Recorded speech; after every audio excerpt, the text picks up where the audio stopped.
দুনিয়ার লোভ তোমাদেরকে আখেরাত থেকে গাফেল বানিয়ে দিয়েছে। দুনিয়ার লোভ লালসার মধ্যে পড়ে আখেরাতকে বেমালুম তোমরা ভুলে গিয়েছো। এই গাফলতি কোনোদিন কমবে না যতদিন না তোমরা কবরে ঢুকো, ঠিক কি না? সম্পদ উপার্জনে ইসলাম বাধা দেয় না, কিন্তু সম্পদ হৃদয়ে স্থান দেয়া যাবে না।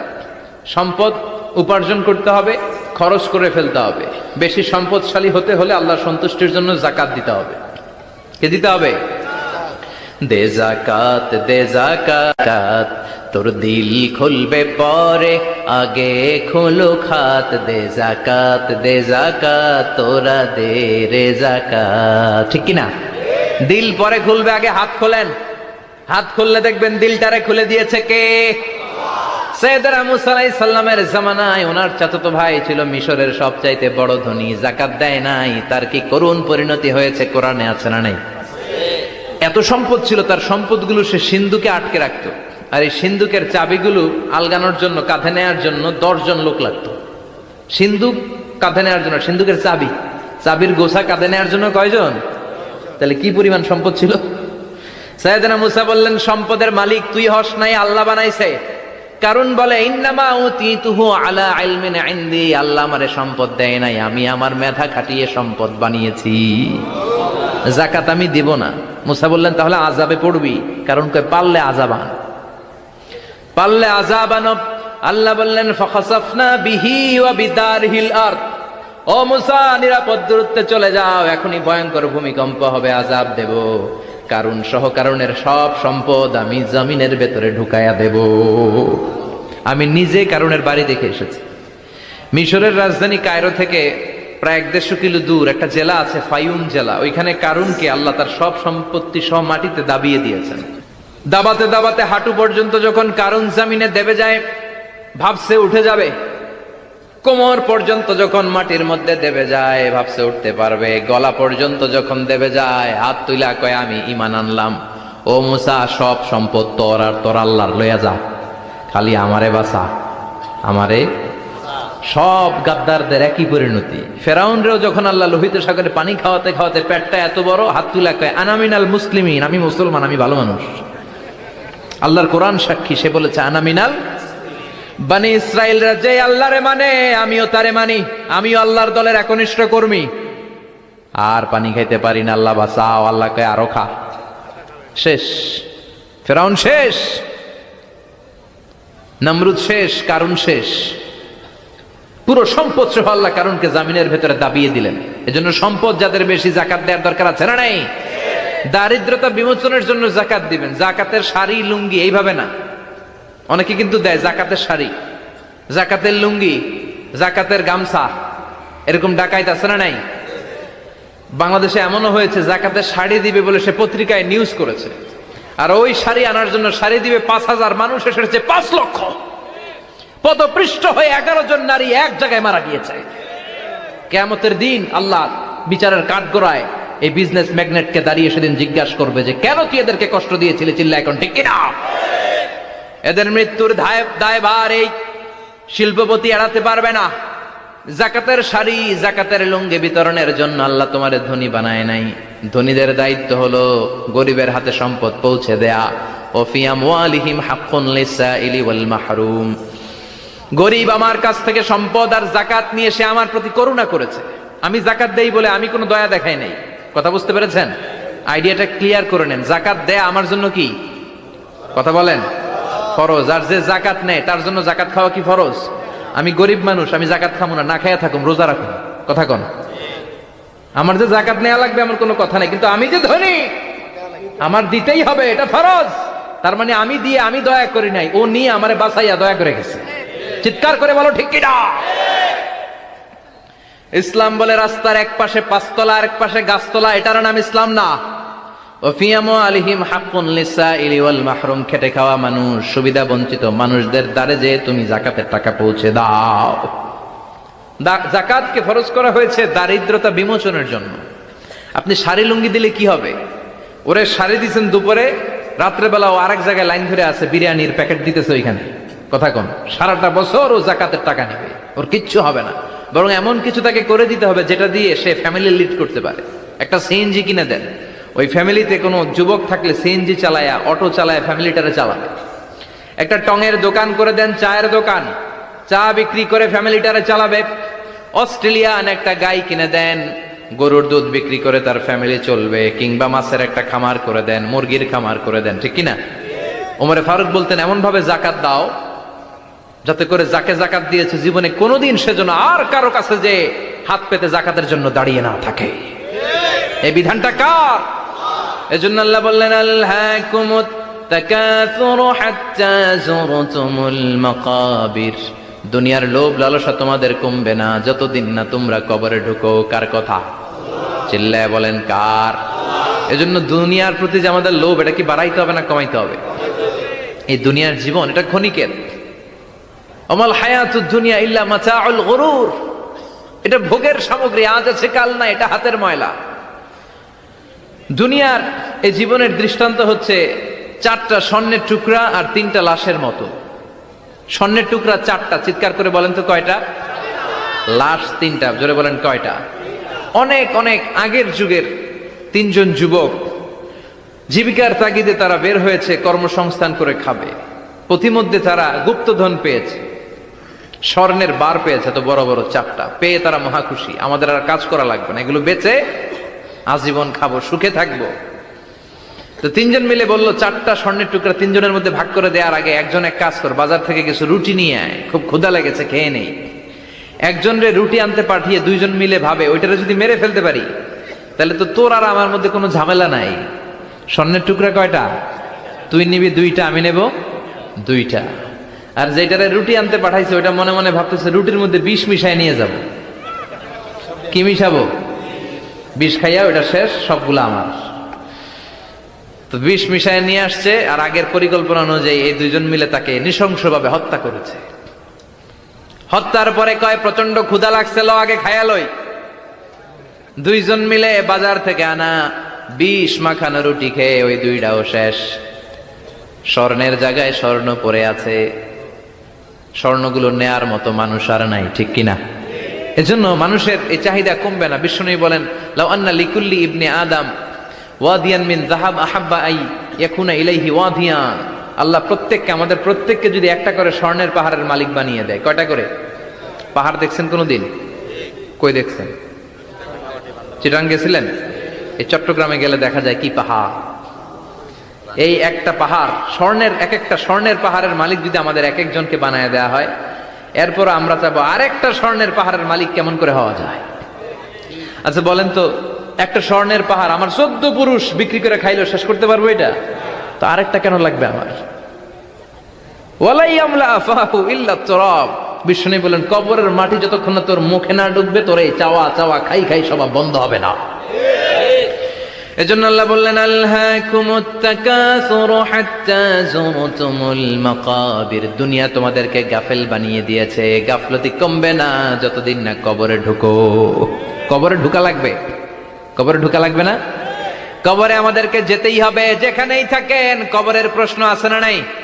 অনেকে বলে, হুজুর বিমান হামলায় মারা গিয়েছে, বিমান জ্বলে পুড়ে ছাই হয়ে গিয়েছে, তার কবর কোথায়? তার আত্মাটা যেখানে আছে ওই জায়গায় প্রশ্ন আছে না নাই? অনেকে বলে, হুজুর সাগরের মধ্যে পড়ে মারা গিয়েছে, তিমি মাছ খেয়ে ফেলেছে, তার কোনো অস্তিত্ব নাই, কিন্তু তার রুহুটা আছে না নাই? প্রতিটা রুহু সংরক্ষণ করে কে? প্রত্যেকটা আত্মা আল্লাহর কাছে সংরক্ষিত থাকে। প্রতিটা রুহু, প্রতিটা মানুষ মালাকুল মাউতকে দেখতে পায়।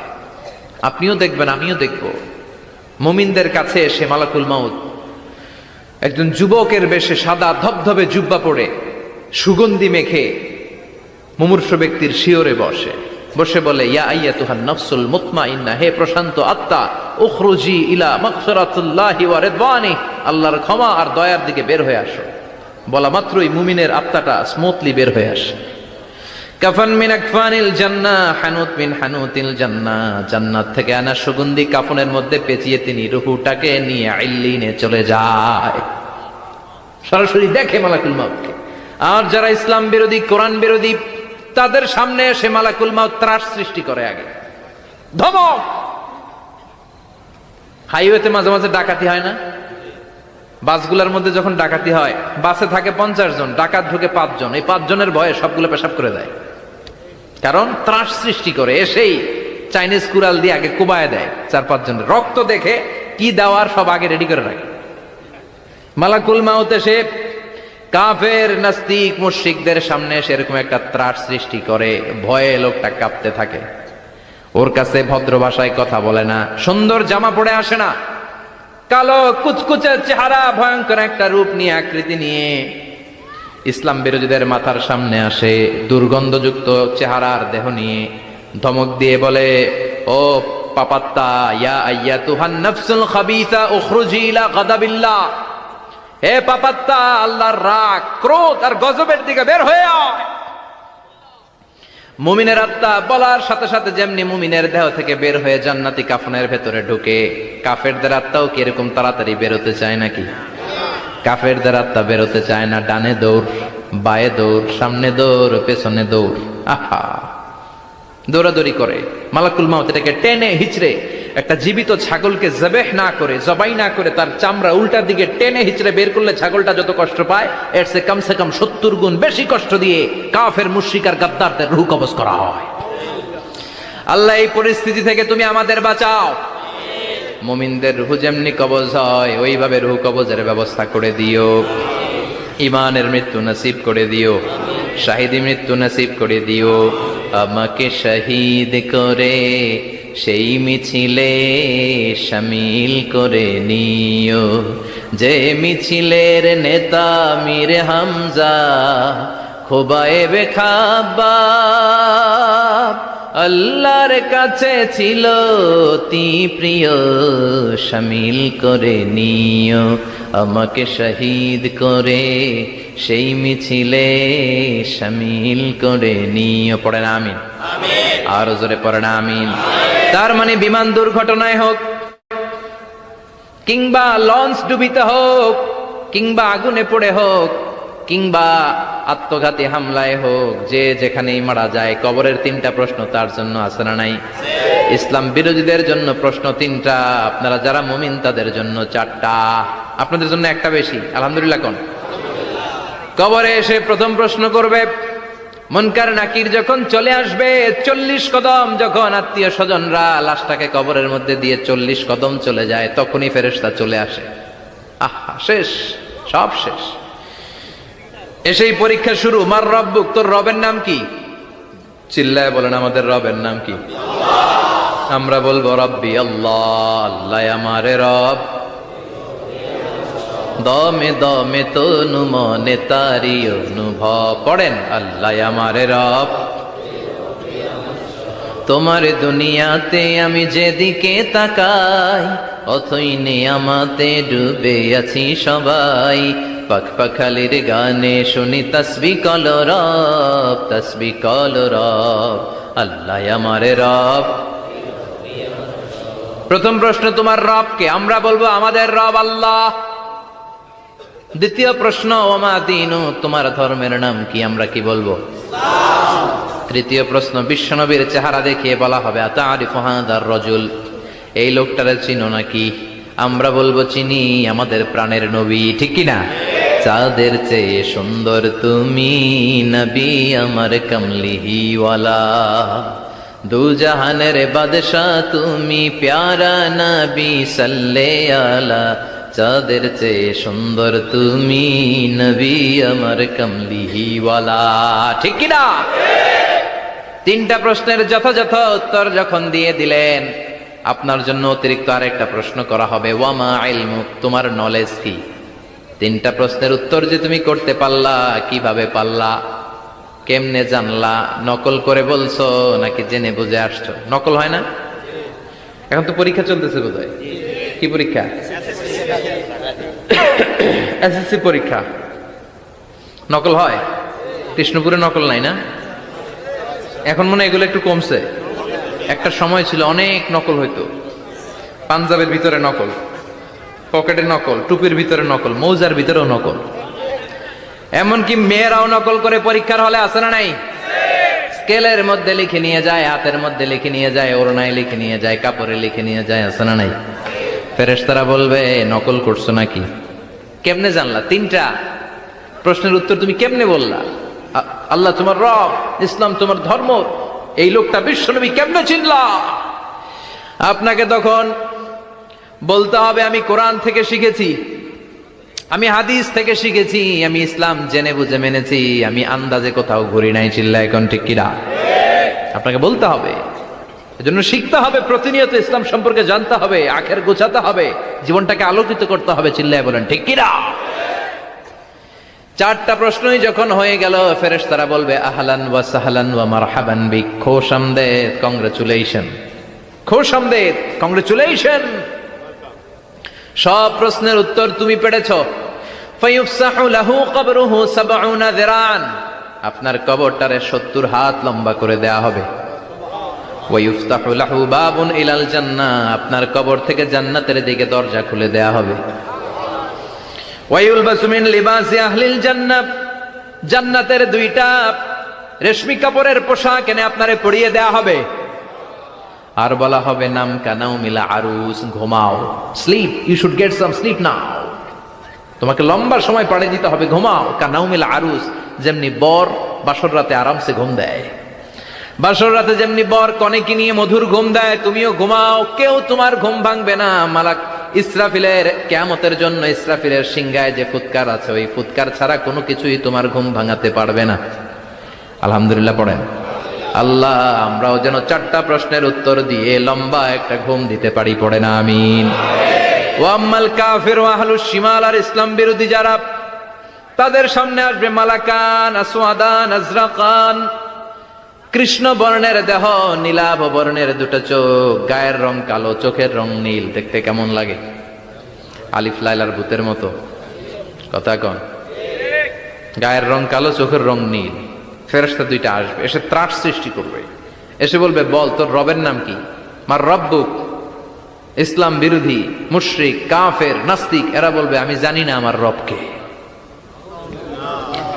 আমি জানি না, আমি তো আজীবন শুধু চেয়ার করেছি, মদ খেয়েছি, আমি ধর্ষণে সেঞ্চুরি করেছি দুনিয়ার বুকে, আমি টেন্ডারবাজি করেছি, চাঁদাবাজি করেছি, আমি মাস্তানি করেছি, আমার দাপটে এলাকার ইসলাম প্রিয়রা বাসায় ঘুমাতে পারে না। আমি ছিলাম টেন্ডারবাজ, আমি ছিলাম গডফাদার, সন্ত্রাসীদের লিডার, আমি ছিলাম ডন 1 2 3 সব, আমি ছিলাম ডনের ডন, আমি ছিলাম মাস্তান রংবাজ। রব টব কি আমি তো জানি না। লাদ্রি লাদ্রি, আমার জিজ্ঞেস করো না। আবার প্রশ্ন করা হবে ওয়ামা দীনুক, তোর ধর্মের নাম কি? বলবে লা আদরি, আমার কোনো ধর্ম নাই, আমার কোনো ধর্ম নাই, আমি শুধু মৌজ মাস্তিতে ছিলাম, আমি আনন্দ ফুর্তি করেছি, ইসলাম নিয়ে আমার মাথা ব্যথা ছিল না, আজীবন ইসলামরে আমি বাস দিয়েছি। চিল্লায় বলেন ঠিক কিনা? ইসলাম বিরোধীদের সাথে ছিল আমার চলাফেরা, আমার সব সাঙ্গপাঙ্গ ছিল গুন্ডা বদমাশ ইসলাম বিরোধী। রব কি, ইসলাম কি, এগুলো আমি জানি না। আমার এগুলো জিজ্ঞেস করো, ধর্ম কি আমি জানি না, আমি কিচ্ছু মনে করতে পারছি না। 3 নাম্বার প্রশ্ন করা হবে আতারিফু হাদার রাজুল, দেখো তো এই লোকটারে চিনো কিনা? কয় না, চিনি না, তবে মনে হয় এই লোকটারে দুনিয়ার বুকে আমি গালি দিতাম, এই লোকটার বিরোধিতা করতাম, ব্লগের মধ্যে এই লোকটার ব্যাপারে কুৎসা রটনা করতাম, এই লোকটার কার্টুন বানিয়ে আমি হিংসা ছড়িয়ে দিতাম, এই লোকটার ব্যাপারে আমি এলাকার মধ্যে অপপ্রচার চালাতাম। ফেরেশতারা বলবে তাই? এই ছিল তো ডিউটি, দাঁড়া এখনই আমাদের খেলা শুরু, এখনই শুরু। ফায়ুতরাকু বিমাতারিকা মিন হাদিদ, লোহার একটা হাতুড়ি দিয়ে মাথা থেকে পা পর্যন্ত পিটানো হবে, পিটিয়ে ওর গোশতর হাড্ডিগুলোকে থেতলে ফেলা হবে। ওয়ায়ুকালু লিল আরদি ইলতাইমি, কবরের দুই পাশের মাটিরে বলা হবে এবার দুই দিক থেকে তোরা চাপ দে, চাপ দেয়া হবে, ধাক্কা ধাক্কি করেও সে সুবিধা করতে পারবে না। মাটি আসতে আসতে আসতে আসতে দেহের দুই দিকে লেগে এমন জোরে দুইটা চাপ দিবে, ফাতাখতালিফা আদলাউহু, তার ডান পাশের পাজরের হাড্ডি বাম দিকে ঢুকে যাবে, বাম দিকের হাড্ডি ডানে চলে যাবে। বিশ্বনবী বললেন এই হাতুড়ি দিয়ে পিটানোর শাস্তি, কবরের চাপ দেওয়ার শাস্তি চলতেই থাকবে হাত্তাল কিয়ামা, কিয়ামত পর্যন্ত। আল্লাহ এই কবরের শাস্তি থেকে আমাদের বাঁচাও। আমরা এই আযাব পেতে চাই না, আমরা যেন ঠিকভাবে কবরের 4টা প্রশ্নের উত্তর করে দিয়ে লম্বা ঘুম দিতে পারি। আল্লাহ তুমি তৌফিক দাও। এজন্য আল্লাহ বললেন গোলাম দুনিয়া নিয়ে পাগল হয়ে থেকো না, এই দুনিয়ার জীবন আসল জীবন নয়, আসল জীবন হলো কবরের জীবন। জোরে বলেন ঠিক কিনা? এই জন্য মাঝে মাঝে কবরে যাবেন, কবরস্থানে দাঁড়িয়ে চিন্তা করবেন, এই জায়গায় আমারও আসতে হবে। দিন যাবে, রাত আসবে, বৃষ্টি হবে, শীত আসবে, কেউ আমার দেখতে আসবে না। একা থাকতে হবে, একা, বড় একা, অন্ধকার, বড়ই অন্ধকার। ওই কবরের জীবনের সামান গোছানোর দরকার আছে না নাই? আল্লাহর জিকিরে সবসময় ভিজা থাকে। কি থাকে? সবসময় যেন পড়ি সুবহানাল্লাহ, আলহামদুলিল্লাহ, লা ইলাহা ইল্লাল্লাহ। সব সময় যেন আমরা পড়ি আল্লাহু আকবার। বিশ্বনবী বললেন আহাব্বুল কালাম ইলাল্লাহি আরবা। খেয়াল রাখবেন, আল্লাহর কাছে সবচেয়ে প্রিয় কথা চারটা। কয়টা? আহাব্বুল কালামি ইলাল্লাহি আরবা। আল্লাহর কাছে সবচাইতে প্রিয় কালাম হচ্ছে চারটা। লা ইয়াদুররুকা বিআইয়িহিন্না বাদাআতা। এই চারটার কোনটা দিয়ে শুরু করবে এটা তোমার ব্যাপার, আগে পরে করলেও কোনো সমস্যা নাই। চারটার একটা হচ্ছে সুবহানাল্লাহ, আরেকটা হচ্ছে আলহামদুলিল্লাহ, আরেকটা হচ্ছে লা ইলাহা ইল্লাল্লাহ, আরেকটা হচ্ছে আল্লাহু আকবার। এজন্য সব সময় আল্লাহর জিকির করতে রাজি আছেন তো? আল্লাহরে ডাকতে রাজি আছেন? ফাযকুরুনি ওয়াশকুরুলি। আল্লাহ বলেন যদি আমার জিকির করো আমিও তোমাদের জিকির করি, যদি আমার স্মরণ করো আমিও তোমাদের স্মরণ করি। আবার বিশ্বনবী বললেন, আল্লাহ ঘোষণা দেন ফাইন যাকারানি ফি নাফসি যাকারতুহু ফি নাফসি। আমার বান্দা যদি একা একা আমার জিকির করে আমিও আমার বান্দাকে একা একা স্মরণ করি। ওয়া ইন যাকারানি ফি মালাইন যাকারতুহু ফি মালাইন খায়রিম মিনহু। আর মহা সম্মেলনে যদি বান্দা আমারে স্মরণ করে আমি এর চাইতে শ্রেষ্ঠ মহা সম্মেলন ফেরেশতাদেরকে নিয়ে আমার বান্দাকে স্মরণ করি। ওয়া ইন তাকাররাবা ইলাইয়া শিবরান তাকাররাবতু ইলাইহি যিরাআন। আমার বান্দা যদি আমার দিকে এক বিঘত আসতে চায় আমি আমার বান্দার দিকে এক হাতে এগিয়ে যাই। আমার বান্দা যদি আমার দিকে এক হাত আসতে চায় আমি আমার বান্দার দিকে দুই হাত চলে যাই। ওয়া ইন আতানি ইয়ামশি আতাইতুহু হারওয়ালা। আর আমার বান্দা যদি আমার কাছে হেঁটে হেঁটে আসতে চায় আমি আমার গোলামের দিকে দৌড়ে দৌড়ে যাই। ওই আল্লাহরে ভুলে গিয়ে আমরা মাজারে যে সেজদা দেই, কপাল পোড়া। আছে না নাই? দোদেল বান্দা কালমা চোর, না পায় শ্মশান না পায় ঘোর, দিন থাকিতে আয়রে পথে ছাইড়া দে ভণ্ডামি ভণ্ডামি ভণ্ডামি ভণ্ডামি, ছাইড়া দে ভণ্ডামি। ঠিক কি না? এই ভণ্ডামির সাথে আমাদের সম্পর্ক আছে? মাজার পূজার সাথে ইসলামের কোনো সম্পর্ক আছে?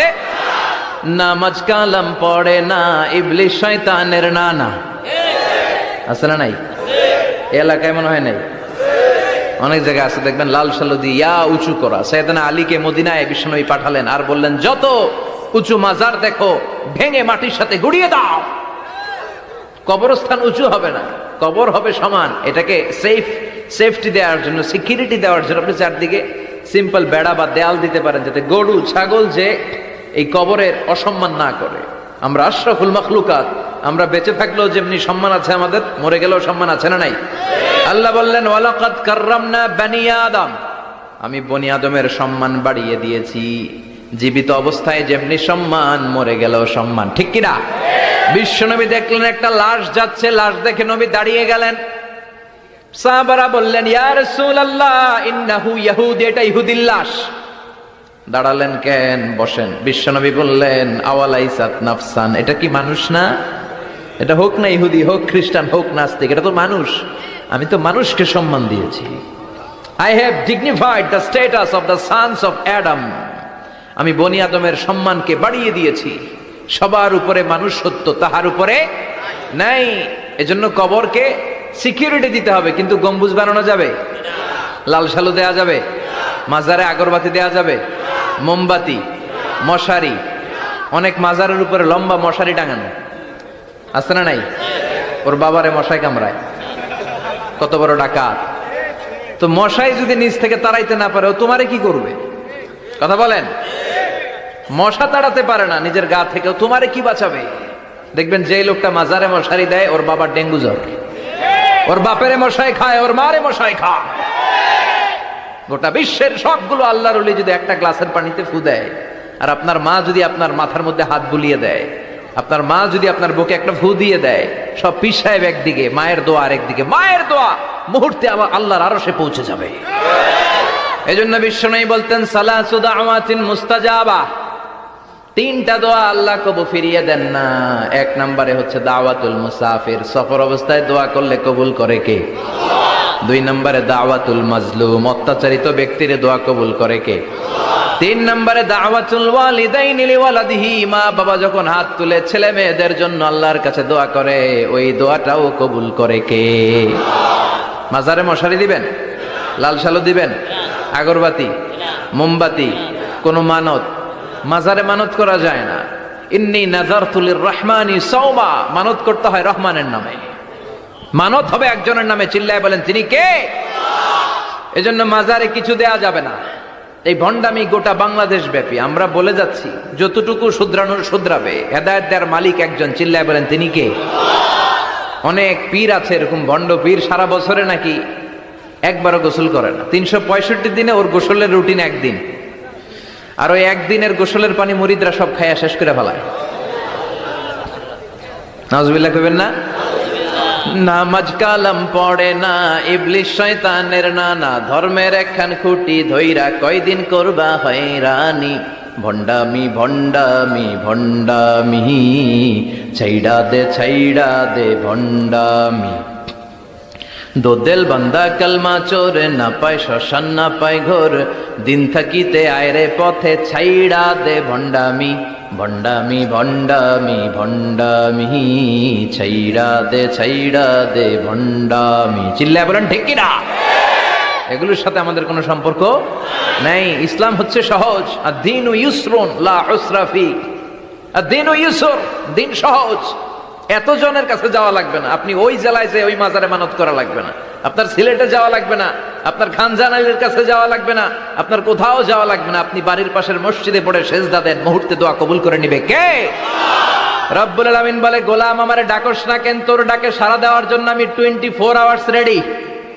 দুনিয়ার বুকে কোনো বিষয় নিয়ে যদি আমরা বারবার যাই, দুনিয়াতে লোকজন রেগে যায়, ঠিক কিনা? আমি ওনার কাছে গেলাম, ভাই আজকে একটা বিপদে পড়ছি, 500 টাকা দেন, দিয়ে দিল। এরপরের দিন আবার গেলাম, দিল। পরশু দিল, তরশু গেলে শেষা দিয়ে দিবে, একটা মাইট দিয়ে দিবে, ঠিক কিনা? কি পাইছো তুমি? প্রতিদিন 500 টাকা। বারবার কোন একটা ইস্যু নিয়ে কারো কাছে যাওয়া যায় না, এটা লজ্জার বিষয়, ঠিক কিনা? কিন্তু আল্লাহর বিষয়টা উল্টো। সুনানে তিরমিজির বর্ণনা, ইন্নাহু মান লাম ইয়াসআলিল্লাহ ইয়াগদাব আলাই, কোন বান্দা যদি কোনো বিষয় নিয়ে, কোনো ব্যাপার নিয়ে আল্লাহর কাছে বারবার না যায়, আল্লাহ তার উপর রেগে যায়। এজন্য আল্লাহর কাছে বারবার চাওয়ার দরকার আছে না নাই? আপনার মনের জ্বালা যন্ত্রণা পূরণ করে দিতে পারে কে? এটার নাম তাওহীদ। এক আল্লাহ কেন্দ্রিক হওয়া, আল্লাহ সেন্টার্ড। আমাদের সবকিছু হবে আল্লাহ কেন্দ্রিক। বিপদে আপদে যে কোনো পরিস্থিতিতে সবার আগে কার কাছে যাব? এটার নাম তাওহীদ, এটার নাম তাওহীদেরই মুর্শিদ আমার মুহাম্মাদের নাম বলো, মুহাম্মাদের নাম। আল্লাহর নাম জপলে বুঝতে পারি আল্লাহরই কালাম বলো, মুহাম্মাদের নাম। ওই নামেরই রশি ধরে যায় আল্লাহর পথে, ওই নামেরই ভেলায় চড়ে ভাসি নূরের স্রোতে, ওই নামের বাতি জেলে দেখি আরশের মোকাম বলো, মুহাম্মাদের নাম। সবাই পড়েন, তাওহীদেরই মুর্শিদ আমার মুহাম্মাদের নাম বলো, মুহাম্মাদের নাম। আল্লাহর নাম জপলে বুঝতে পারি আল্লাহরই কালাম বলো, মুহাম্মাদের নাম। চিল্লায় পড়েন আমিন। সব সময় বিপদে আপদে কার কাছে যাবেন? আপনার বিপদ দূর করতে পারে কে? আপনারে অসুস্থ থেকে সুস্থ বানায় দিতে পারে কে? মনের জ্বালা যন্ত্রণা মিটাতে পারে কে? আল্লাহ ছাড়া কেউ পারবে? কোন মুফাসসিরে কোরআন আপনারে বাঁচাতে পারবে? কোন আল্লাহর ওলি বাঁচাতে পারবে? সাইয়েদনা ইব্রাহিম আলাইহিস সালাম অনেক ইন্টেলেক্ট খাটিয়ে, এটাকে বলে রেশনাল অ্যানালজি খাটিয়ে উনি finally he got his Lord, তিনি আল্লাহকে পেয়েছেন, তাই না? এই ওয়াজ করছে না? তিনি চাঁদ দেখে ভাবলেন এত সুন্দর চাঁদ, এটাই মনে হয় আমার রব। হাযা রব্বি, এটার তাফসীর হচ্ছে হাযা রব্বি, কিরে এটা কি আমার রব? চাঁদ চলে গেল, তারা আসলো, ভাবলেন তারা তো আরো সুন্দর, মনে হয় এটাই আমার রব। তারাও নাই, দ্বিপ্রহরের জল জলে সূর্য দেখে তিনি নিশ্চিত এটা মনে হয় আমার রব হবেই। কিন্তু বিকেলবেলা সূর্যও নাই। মনে মনে ভাবলেন আমার রব তো আমার ছেড়ে পালাতে পারে না, সব সময় আমার রব আমার সাথে আছে না নাই? তখন তিনি বললেন ওয়াজ্জাহাতু ওয়াজহিয়া লিল্লাযী ফাতারাস সামাওয়াতি ওয়াল আরদা হানিফান ওয়া মা আনা মিনাল মুশরিকিন। এমন দিকে আমি মুখ ফিরালাম, আমি চাঁদের দিকে মুখ ফিরাই না, আমি তারার দিকে মুখ ফিরাই না, আমি দ্বিপ্রহরের জল জলে সূর্যের দিকেও মুখ ফিরাই না, আমি এমন রবের দিকে মুখ ফিরাই যিনি সব সময় থাকেন, সব কিছু দেখেন, তিনি সব করতে সক্ষম। চিল্লায় বলেন ঠিক কিনা? ওমা আনা মিনাল মুশরিকিন। তিনি অ্যানাউন্স করে দিলেন আমি মুশরিক নই। We have to go back to you lord, we have to go back to our lord. আমাদেরকে আমাদের রবের কাছে ফিরে যেতে হবে। নাকি আজীবন থাকবেন? কথা বলেন। চলে যেতে হবে। কখন যে কে চলে যায় তার কোনো ঠিক নাই, হ্যাঁ, কেউ জানি না, কিন্তু এতটুকু জানি যে চলে যাব। গত কয়েকদিন আগে এদেশের আপকামিং একজন ইয়াং স্কলার হুট করে চলে গেলেন। নাম শুনছেন? কি নাম? হ্যাঁ, শাহাদাত ফয়সাল। আমাদের বয়সী বা আমাদের চেয়ে ছোট, আপকামিং মধ্যম পন্থার একজন আলেম ছিল, চলে গেল। অনেক আশা ভরসা ছিল অনেকের তার উপর যে সে he is an upcoming scholar, সে মধ্যমপন্থী। ডক্টর আব্দুল্লাহ জাহাঙ্গীর স্যারের নাম শুনেছেন? ভাল লাগে না কথাগুলো শুনলে? হৃদয়টা ঠান্ডা হয়ে যায়। কারো পক্ষপাতিত্বে যায় না, যেটা হক, যেটা সমাজের জন্য কল্যাণকর সেটার কথা বলে। এই মাঝামাঝি থাকতে পারাটা সবচেয়ে কঠিন, ঠিক কিনা? আল্লাহ বলেছেন ওয়াকাযালিকা জাআলনাকুম উম্মাতান ওয়াসাতান লিতাকুনু শুহাদা আলান নাস। তোমাদেরকে হতে হবে উম্মাতান ওয়াসাতান, মধ্যমপন্থী উম্মাত, মাঝামাঝি থাকতে হবে। কিন্তু আমরা এদেশে মার্জিনালাইজ করে ফেলি, বুঝতে পেরেছেন? এক প্রান্তে চলে যাই। যারা চরমনায়ের মুরিদ অন্যদেরকে আর দেখা যাবে না, যারা শর্ষিনার মুরিদ এরাই সব, অন্যদিকে যাওয়া যাবে না। যারা জামাত ইসলাম অন্যদিকে আর যাওয়া যাবে না। যারা হেফাজতে ইসলাম অন্য কারোর মধ্যে আর হক নাই। যারা আহলে হাদিস এরা তো সব নিয়েই গেছে, সব হক সুন্নাহ এদের কাছে, কারো মুখের কোনো কথা এদের কাছে কোনো দাম নাই। আপনি যত হকের কথা বলেন এদের দলেই নাকি ঢুকতে হবে। তো আমার এই দেশে সুন্নি ভাইরা গালি দেয় আহলে হাদিস বলে, আবার আহলে হাদিসরা আমার গালি দেয় সুন্নি বলে। বুঝতে পেরেছেন? মাঝামাঝি থাকাটা এই বাংলাদেশে খুব কঠিন, কিন্তু আপনাকে মাঝামাঝি থাকতে হবে। আপনাকে ওয়াসাতিয়ার পদ্ধতিতে আসতে হবে, উম্মাতান ওয়াসাতা, মাঝামাঝি। মাঝামাঝি ডানেও না বায়েও না, সিরাতুল মুস্তাকিমে ডান বাম নাই, এটা সোজা। এই রাস্তা একবার যদি উঠে যান এই রাস্তা শেষ হয়ে যাবে জান্নাতুল ফেরদাউসের ভিতরে। চিল্লায় বলেন ঠিক কিনা? এজন্য আমরা যেন মিডল পাথ ধরি, আমরা যেন কট্টর না হই, আমরা যেন মাঝামাঝি হই। আপনি তাবলিগ করতে পারেন, করেন, খুব ভালো। তাবলিগের ভাইদের একটা ভালো গুণ হচ্ছে নিজের খেয়ে নিজের পরে ইসলামের দাওয়াত দেয়, ঠিক কিনা? নিজের টাকা ভেঙে দাওয়াত দিচ্ছে, তো তাদের কারণে অনেকে কালিমা শিখছে, অনেকে নামাজ শিখছে, তাদেরও কন্ট্রিবিউশন আছে না নাই? তো যারা তাবলিগ করেন আপনি মনে করবেন না যে সব হক সব সত্য, শুধু আপনি হকের ডিলার এটা মনে করবেন না। সব সত্য হক এটা আপনার বাবার দাদার সম্পত্তি এটা মনে করবেন না। সব দলের মধ্যে হক থাকতে পারে, বরং সব দলের ভালো ভালো জিনিসগুলো নিয়ে নিজেকে সাজানো দরকার। কথা বলেন? জামাত ইসলামের মতো, হেফাজতে ইসলামের মতো আন্দোলনের স্পিরিট থাকতে হবে। চিল্লা এখন ঠিক কিনা? আমার সুন্নি ভাইদের মতো নবীর প্রেম অন্তরে থাকতে হবে। চিল্লা এখন ঠিক কিনা? তাবলিগের ভাইদের মতো হৃদয়ে ইখলাস থাকতে হবে। এই সবগুলোর সমন্বয় হচ্ছে ইসলাম, সবগুলোর সমন্বয় ইসলাম। এজন্য কখনো মনে করবেন না যে আমি একদল করি তার মানে অন্য সব দল মনে হয় বাতিল, ওগুলো মনে হয় মুসলমান না, ওগুলো আমার চোখেই ধরে না। এটা ঠিক না, এটা ইহুদিদের স্বভাব। ইহুদিরা শুধুমাত্র হকের ডিলার মনে করতো নিজেদেরকে, ইহুদি ছাড়া বাকি কাউরে ওরা চোখে দেখতে পারতো না। এজন্য আমরা কি কট্টরপন্থী হব না মধ্যমপন্থী?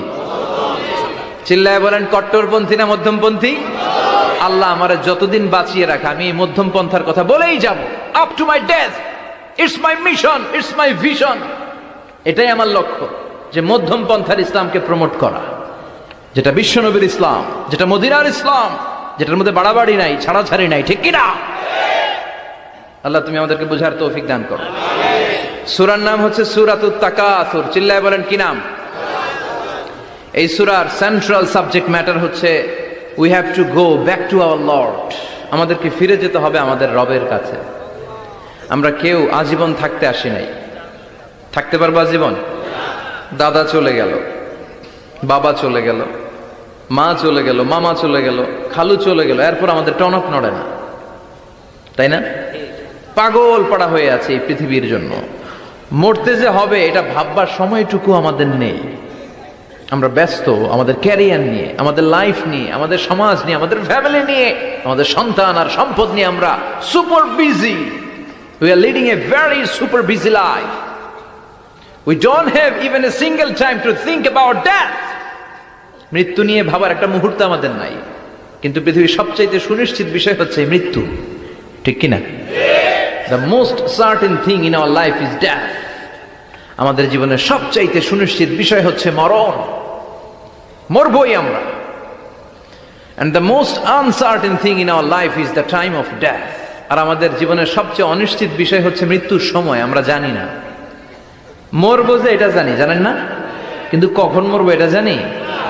এই সূরাটা আপনারে এই জিনিসটা জানান দিতে এসেছে যে দুনিয়ার সম্পদ, লোভ, লালসা এগুলো নিয়ে পড়ে থেকো না।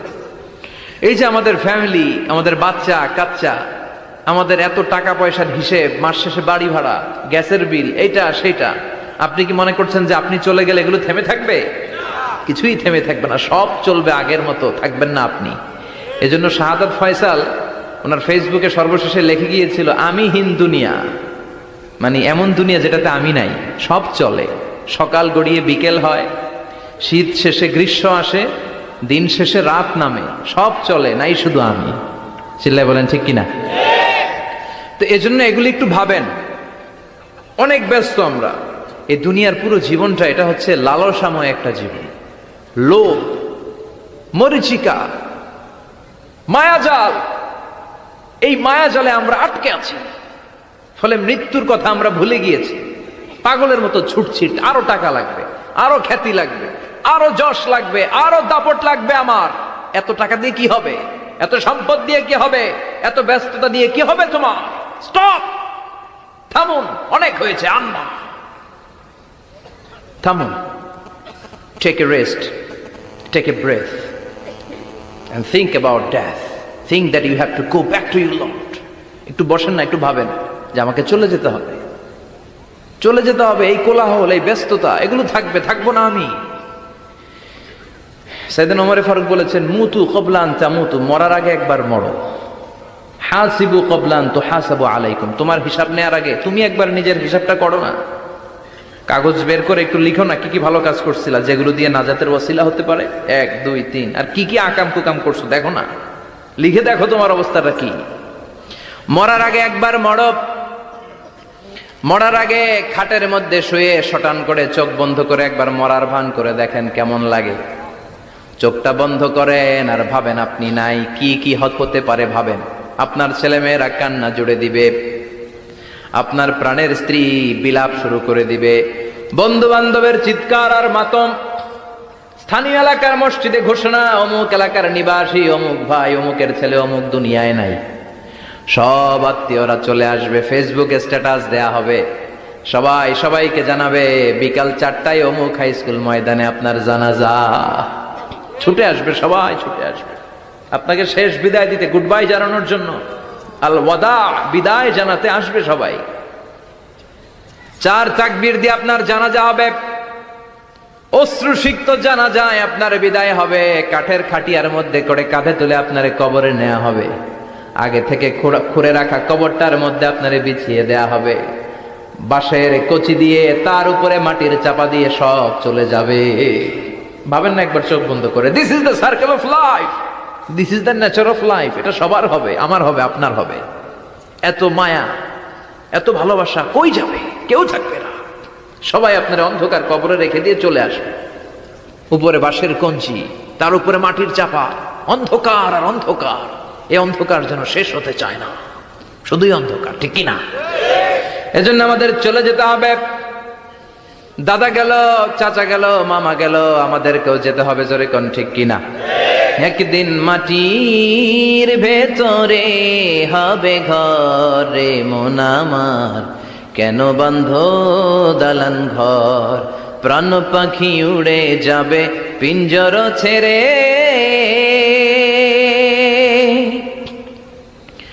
ধরা ধামে সবই রবে, তুমি যাবে চলে। বন্ধু বান্ধব যত, মাতা পিতা দ্বারা সুত, সবই হবে তোমার পরে মন আমার, কেন বাঁধ দালান ঘর? একদিন মাটির ভেতরে হবে ঘর রে মন আমার, কেন বাঁধ দালান ঘর? একটা সার্টেন পিরিয়ড শেষে আপনিও থাকবেন না। This is the nature of life, this is the circle of life. ছোট্ট শিশু হয়ে এসেছিলেন, শৈশব, কৈশোর, যৌবন, প্রৌঢ়ত্ব। আগে ছিলেন সিঙ্গেল, বিয়ে করে হয়ে গেলেন ডবল। এরপরে আল্লাহ আপনাকে একটা মেয়ে দিল, এরপরে মেয়েকে বিয়ে দিয়ে শ্বশুর হলেন, এরপরে ওই মেয়ের ঘরে সন্তান হতে নানা হলেন। আর কতদিন? অনেক দিন হলো তো, অনেক লম্বা সময় পেয়েছেন আপনি। Think about that.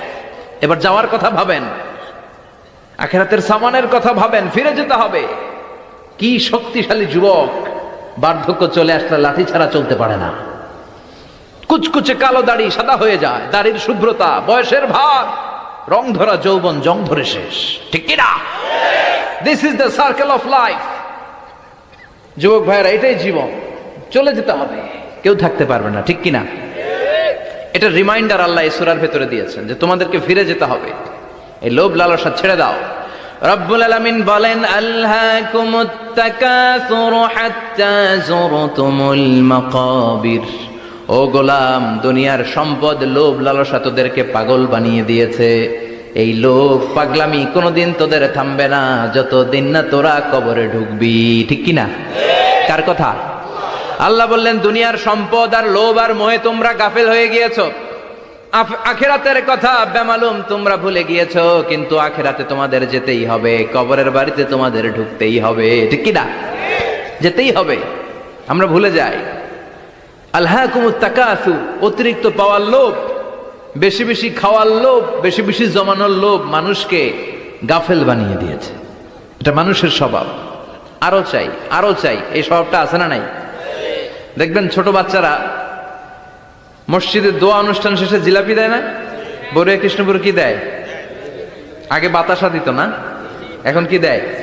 জিলাপি দেয়, মিষ্টি দেয়। তো মসজিদের 2-3 গেট থেকে যদি দেয়, ছোট বাচ্চারা দেখবেন এদিক দিয়ে কয়েকটা নেয়, নিয়ে আবার ওই গেটে লাইন ধরে। ওর হাত হলো ছোট হাত, ওর হাত ভর্তি জিলাপি, আর নেওয়ার জায়গা নেই, এরপর আরেক জায়গায় লাইন ধরছে। আরো লাগবে, আরো লাগবে, এই আরো আরো আরো চাই। এই স্বভাবটাই মানুষকে কুড়ে কুড়ে শেষ করে দিয়েছে। এত লাগবে কেন তোমার? চাহিদার কোনো শেষ নাই। Unlimited demand of human being. যার আছে বেশি তার চাই বেশি।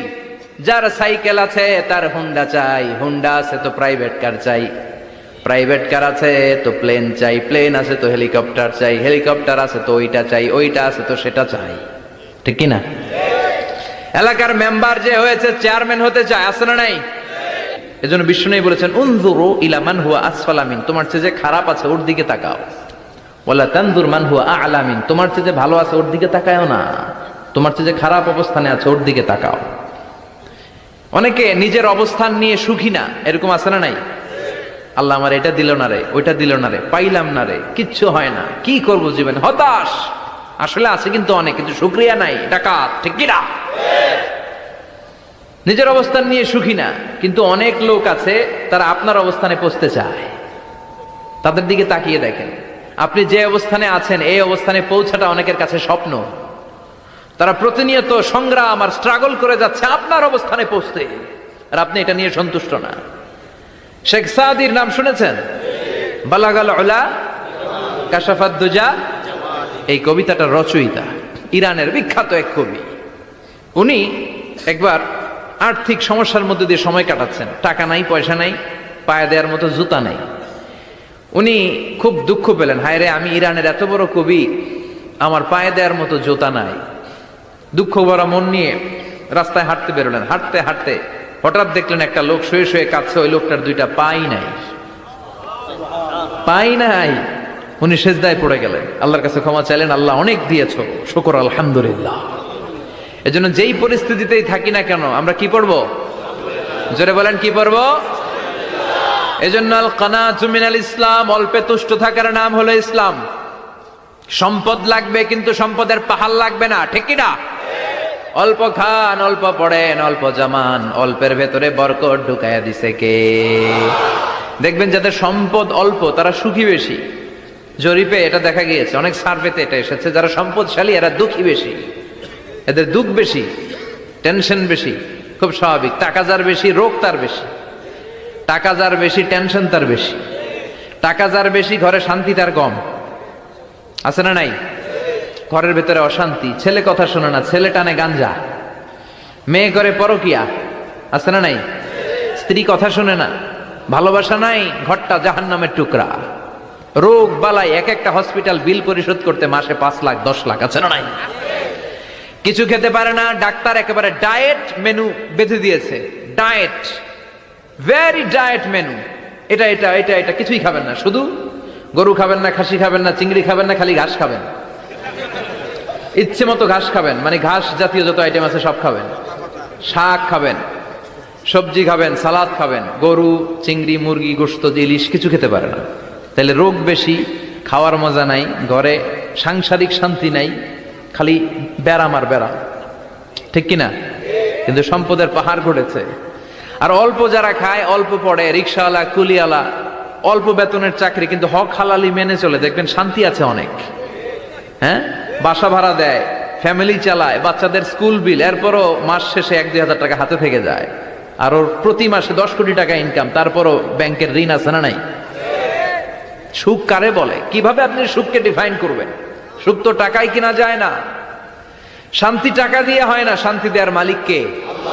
শান্তি আছে অল্প খেয়ে শুকর করার মধ্যে, শান্তি আছে আলহামদুলিল্লাহর মধ্যে। চিল্লায় বলেন ঠিক কিনা? এজন্য অল্প খাবো, অল্প পড়বো, অল্প জামাবো, অল্পের ভেতরে বরকত দিয়েছে কে? দেখেন ধনী ভাইরা খেতে পারে না, কিন্তু রিক্সাওয়ালার কি সমস্যা হয়? রিক্সাওয়ালারা সব খেতে পারে, কুলিওয়ালা, দিন মজুর, এরা একেবারে স্লিম সুঠাম দেহি, মেদহীন পেট, পেটে কোনো মেদ নাই, ভুড়ি নাই। আর কুটিপতিদের মেদ আছে না নাই? এত বড় বড় পেট, ঠিক কিনা? আমাদেরও পেট আছে, তবে হালাল পেট, এটা হারাম টাকা দিয়ে এই ভুড়ি বানাই নাই আমরা। ছিলে বলেন ঠিক কিনা? রিক্সাওয়ালা, কুলিওয়ালা নিজেও নামাজ পড়ে, বউও নামাজ পড়ে, বাচ্চাটাও নামাজ পড়ে, রিক্সা চালায় আর জিকির করে লা ইলাহা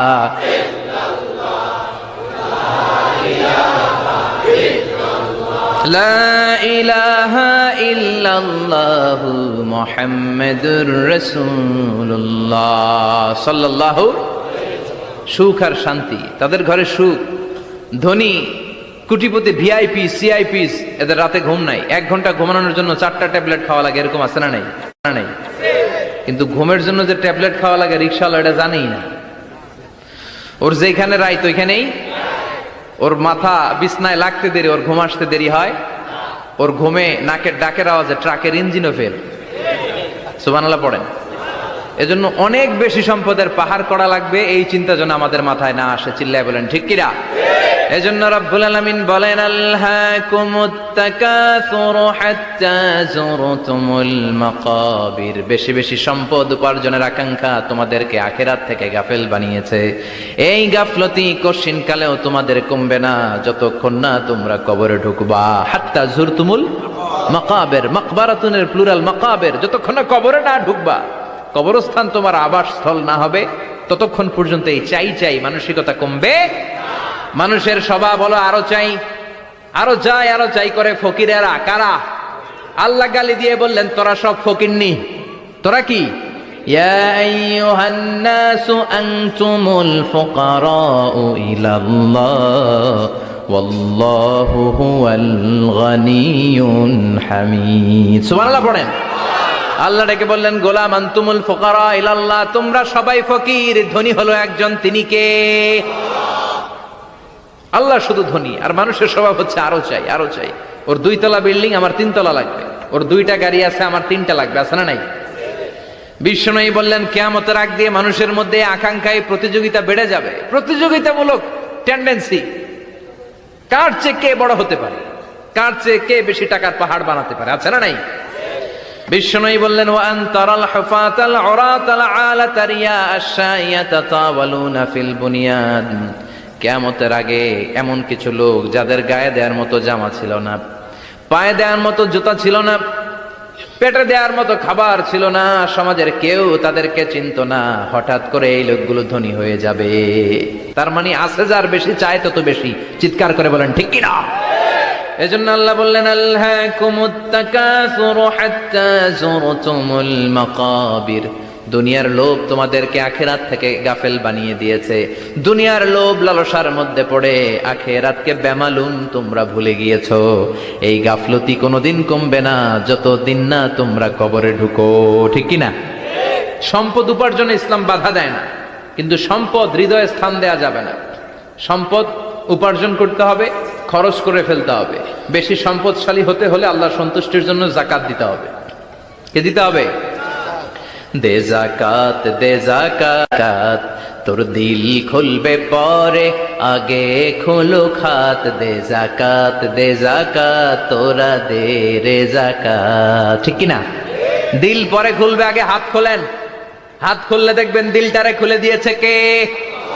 সাইয়েদনা মুসা আলাইহিস সালামের জামানায় ওনার চাচাতো ভাই ছিল মিশরের সবচাইতে বড় ধনী, যাকাত দেয় নাই। তার কি করুণ পরিণতি হয়েছে কোরআনে আছে না নাই? এত সম্পদ ছিল, তার সম্পদগুলো সে সিন্ধুকে আটকে রাখতো।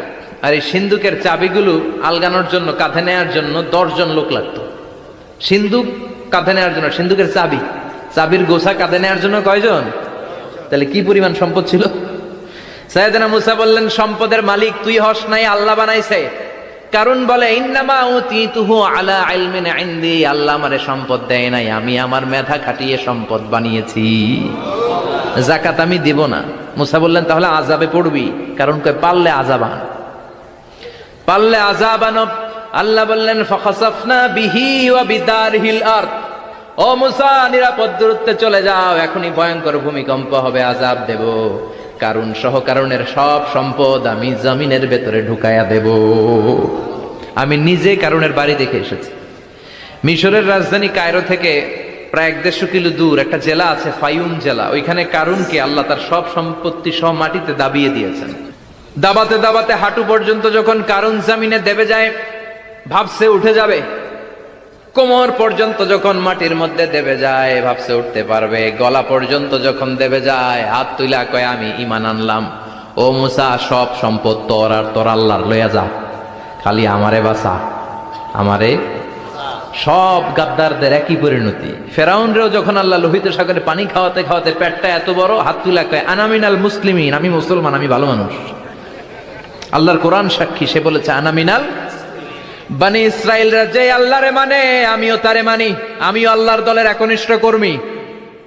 আর পানি খাইতে পারি না, আল্লাহ বাঁচাও। আল্লাহ কয় আরো খা। শেষ, ফেরাউন শেষ, নমরুদ শেষ, কারুন শেষ। পুরো সম্পদ সহ আল্লাহ কারুনকে জামিনের ভেতরে দাবিয়ে দিলেন। এজন্য সম্পদ যাদের বেশি যাকাত দেওয়ার দরকার আছে না নাই? দারিদ্রতা বিমোচনের জন্য যাকাত দিবেন। যাকাতের শাড়ি লুঙ্গি এইভাবে না, অনেকে কিন্তু দেয় জাকাতের শাড়ি, জাকাতের লুঙ্গি, জাকাতের গামছা, এরকম ডাকাইত আছে না নাই? বাংলাদেশে এমনও হয়েছে জাকাতের শাড়ি দিবে বলে সে পত্রিকায় নিউজ করেছে, আর ওই শাড়ি আনার জন্য শাড়ি দিবে 5000, মানুষ এসেছে 5 লক্ষ। পদপৃষ্ঠ হয়ে 11 জন নারী এক জায়গায় মারা গিয়েছে। কিয়ামতের দিন আল্লাহ বিচারের কাঠগড়ায় এই বিজনেস ম্যাগনেটকে দাঁড়িয়ে সেদিন জিজ্ঞাসা করবে যে কেন তুই এদেরকে কষ্ট দিয়েছিলি? চিল্লা এখন ঠিক কিনা? এদের মৃত্যুর দায়ভার এই শিল্পপতি এড়াতে পারবে না। যাকাতের শাড়ি, যাকাতের লুঙ্গি বিতরণের জন্য আল্লাহ তোমারে ধনী বানায় নাই। ধনীদের দায়িত্ব হলো গরিবের হাতে সম্পদ পৌঁছে দেয়া। ওয়া ফি আমওয়ালিহিম হাক্কুন লিসাইলি ওয়াল মাহরুম। গরিব আমার কাছ থেকে সম্পদ আর যাকাত নিয়ে সে আমার প্রতি করুণা করেছে। আমি যাকাত দেই বলে আমি কোনো দয়া দেখাই নাই। কথা বুঝতে পেরেছেন? আইডিয়াটা ক্লিয়ার করে নেন। যাকাত দেয়া আমার জন্য কি? কথা বলেন, ফরজ। আর যে যাকাত নেয় তার জন্য যাকাত খাওয়া কি ফরজ? আমি গরিব মানুষ, আমি যাকাত খাবো না, না খাইয়া থাকুম, রোজা রাখুন। কথা কন। আমার যে জাকাত নেওয়া লাগবে এমন কোনো কথা নাই, কিন্তু আমি যে ধনী আমার দিতেই হবে, এটা ফরজ। তার মানে আমি দিয়ে আমি দয়া করি নাই, ও নিয়ে আমারে বাঁচাইয়া দয়া করে গেছে। চিৎকার করে বলো ঠিক কিনা। ইসলাম বলে রাস্তার এক পাশে পাঁচতলা আর এক পাশে গাছতলা, এটার নাম ইসলাম না। ওফিয়ামু আলিহিম হাক্কুন লিসাইলি ওয়াল মাহরুম, খেটে খাওয়া মানুষ, সুবিধা বঞ্চিত মানুষদের দ্বারে যে তুমি জাকাতের টাকা পৌঁছে দাও। জাকাতকে ফরজ করা হয়েছে দারিদ্রতা বিমোচনের জন্য। আপনি শাড়ি লুঙ্গি দিলে কি হবে? ওরে শাড়ি দিচ্ছেন দুপুরে, রাত্রেবেলা ও আরেক জায়গায় লাইন ধরে আছে, বিরিয়ানির প্যাকেট দিতেছে ওইখানে, কথা কোন, সারাটা বছর ও জাকাতের টাকা নেবে, ওর কিচ্ছু হবে না। বরং এমন কিছু তাকে করে দিতে হবে যেটা দিয়ে সে ফ্যামিলি লিড করতে পারে। একটা সিএনজি কিনে দেন, ওই ফ্যামিলিতে কোনো যুবক থাকলে সিএনজি চালায়া, অটো চালায়া ফ্যামিলিটারে চালাবে। একটা টঙের দোকান করে দেন, চায়ের দোকান, চা বিক্রি করে ফ্যামিলিটারে চালাবে। অস্ট্রেলিয়ান একটা গাই কিনে দেন, গরুর দুধ বিক্রি করে তার ফ্যামিলি চলবে। কিংবা মাছের একটা খামার করে দেন, মুরগির খামার করে দেন, ঠিক কিনা?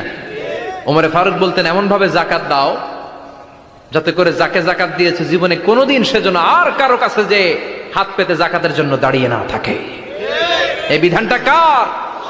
এজন্য আল্লাহ বললেন আলহাকুমুত তাকাসুরু হাত্তা যুরতুমুল মাকাবির, দুনিয়ার লোভ লালসা তোমাদের কমবে না যতদিন না তোমরা কবরে ঢুকো। কার কথা?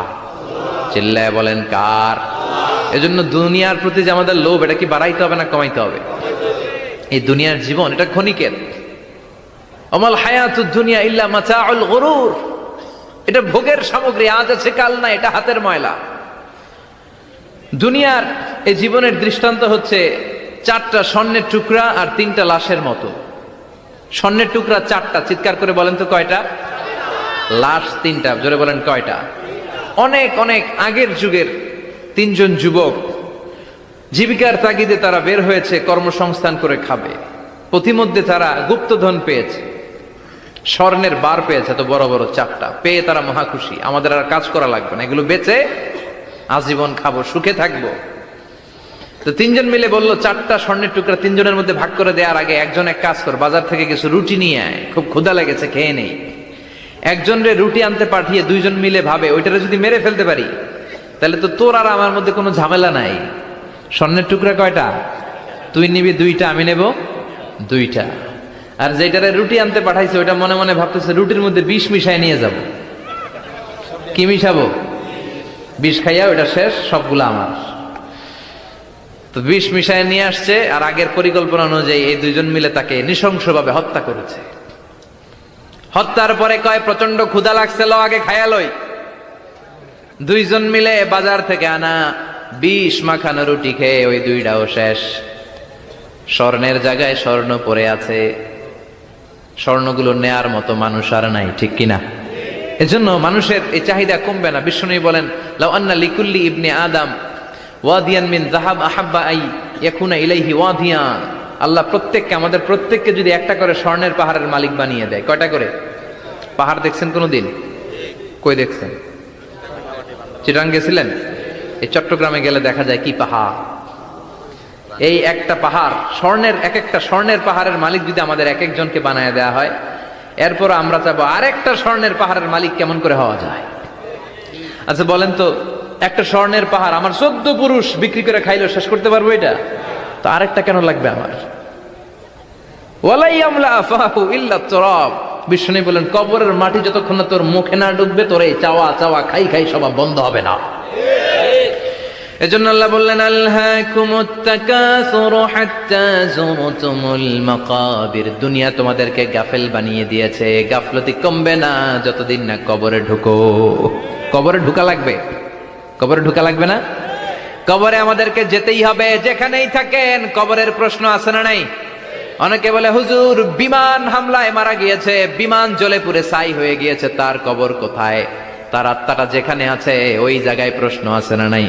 অনেকে বলে হুজুর সাগরের মধ্যে পড়ে মারা গিয়েছে, তিমি মাছ খেয়ে ফেলেছে, তার কোনো অস্তিত্ব নাই, কিন্তু তার রুহুটা আছে না নাই? প্রতিটা রুহু সংরক্ষণ করে কে? প্রত্যেকটা আত্মা আল্লাহর কাছে সংরক্ষিত থাকে। প্রতিটা রুহু, প্রতিটা মানুষ মালাকুল মাউতকে দেখতে পায়। আপনিও দেখবেন, আমিও দেখব। মুমিনদের কাছে এসে মালাকুল মাউত একজন যুবকের বেশে সাদা ধবধবে জুব্বা পরে সুগন্ধি মেখে মুমূর্ষু ব্যক্তির শিওরে বসে, বসে বলে, ইয়া আইয়াতুহান নাফসুল মুতমাইন্না, হে প্রশান্ত আত্মা, উখরুজি ইলা মাগফিরাতিল্লাহি ওয়া রিদওয়ানি, আল্লাহর ক্ষমা আর দয়ার দিকে বের হয়ে আসো। বলা মাত্রই মুমিনের আত্মাটা স্মুথলি বের হয়ে আসে। কাফান মিন আকফানিল জান্নাহ, হানুত মিন হানুতিল জান্নাহ, জান্নাত থেকে আনা সুগন্ধি কাফনের মধ্যে পেঁচিয়ে তিনি রূহটাকে নিয়ে ইল্লিনে চলে যায়। সরাসরি দেখে মালাকুল মাউতকে। আর যারা ইসলাম বিরোধী, কোরআন বিরোধী, তাদের সামনে এসে মালাকুল মাউত ত্রাস সৃষ্টি করে, আগে ধমক। হাইওয়েতে মাঝে মাঝে ডাকাতি হয় না? বাসগুলোর মধ্যে যখন ডাকাতি হয়, বাসে থাকে 50 জন, ডাকাত ঢুকে 5 জন, এই 5 জনের ভয়ে সবগুলো পেশাব করে দেয়। কারণ ত্রাস সৃষ্টি করে, এসেই চাইনিজ কুড়াল দিয়ে আগে কুবায় দেয় 4-5 জনের। রক্ত দেখে কি দেওয়ার সব আগে রেডি করে রাখে। মালাকুল মাউত এসে কাফের, নাস্তিক, মুশরিকদের সামনে সেরকম একটা ত্রাস সৃষ্টি করে, ভয়ে লোকটা কাঁপতে থাকে। ওর কাছে ভদ্র ভাষায় কথা বলে না, সুন্দর জামা পরে আসে না, কালো কুচকুচে চেহারা, ভয়ঙ্কর একটা রূপ নিয়ে, আকৃতি নিয়ে ইসলাম বিরোধীদের মাথার সামনে আসে, দুর্গন্ধযুক্ত চেহারার দেহ নিয়ে ধমক দিয়ে বলে, ও পাপাত্তা, ইয়া আইয়াতুহান নাফসুল খাবিসা উখরুজি ইলা গাদাবিল্লাহ, হে পাপাত্তা, আল্লাহর রাগ, ক্রোধ আর গজবের দিকে বের হয়ে আয়। মুমিনের আত্মা বলার সাথে সাথে যেমনি মুমিনের দেহ থেকে বের হয়ে জান্নাতি কাফনের ভেতরে ঢুকে, কাফেরদের আত্মাও কি এরকম তাড়াতাড়ি বেরোতে চায় নাকি? কাফেরদের আত্মা বেরোতে চায় না, ডানে দৌড়, বায়ে দৌড়, সামনে দৌড়, পেছনে দৌড়, আহা, দৌড়াদৌড়ি করে। মালাকুল মাউত এটাকে টেনে হিচড়ে, একটা জীবিত ছাগলকে জবেহ না করে, জবাই না করে, তার চামড়া উল্টার দিকে টেনে হিচড়ে বের করলে ছাগলটা যত কষ্ট পায়, এর চেয়ে কমসে কম 70 গুণ বেশি কষ্ট দিয়ে কাফের, মুশরিক আর গাদ্দারদের রূহ কবজ করা হয়। আল্লাহ, এই পরিস্থিতি থেকে তুমি আমাদের বাঁচাও। মুমিনদের রূহ যেমনি কবজ হয়, ওইভাবে রূহ কবজের ব্যবস্থা করে দিও। ইমানের মৃত্যু নসিব করে দিও, শাহিদি মৃত্যু নসিব করে দিও। আমাকে শহীদ করে সেই মিছিলে শামিল করে নিও, যে মিছিলের নেতা মীর হামজা, খোবায়েবে খাব্বাব, আল্লাহর কাছে ছিল অতি প্রিয়, শামিল করে নিও। আমাকে শহীদ করে সেই মিছিলে শামিল করে নিও। পড়েন আমিন। আরো জোরে পড়েন আমিন। তার মানে বিমান দুর্ঘটনায় হোক, কিংবা লঞ্চ ডুবিতে হোক, কিংবা আগুনে পড়ে হোক, কিংবা আত্মঘাতী হামলায় হোক, যে যেখানেই মারা যায়, কবরের 3টা প্রশ্ন তার জন্য আছে না নাই? ইসলাম বিরোধীদের জন্য প্রশ্ন 3টা, আপনারা যারা মুমিন তাদের জন্য